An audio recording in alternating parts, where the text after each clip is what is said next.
ผู้ใหญ่มาขอทำดีจากไรไปสนุกคนนี้เรื่องค่าดองก็เอาดอกนาขอเพียงได้ลูกมันเรียกให้กันนะใครสิ่งใดได้ที่ราคาน้องรีบไปดำนาโน่นถ้าอยากเป็นเคยเซโนมาขอไวๆเอาสาวเซโนปิ้งไก่ใหญ่มาเป็นลูกใครไม่ได้คนเซโนบ้านน้องขึ้นชื่อคำนำน้าน้องไม่อยากให้น้องกล้าดนชื่อคำเซโนมามันน้องเลย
สอง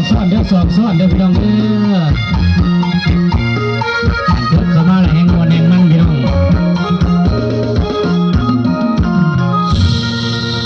เอาซ้อนให้พี่น้องซ้อนให้เด้อรอบนี้เด้ออันจะเผาเมื่อได้เฮ้เฮ้เฮ้เฮ้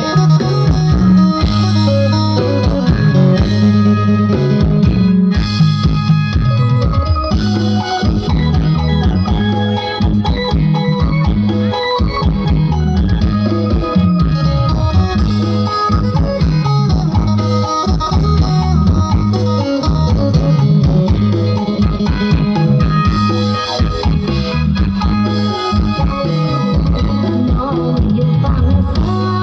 ย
กัง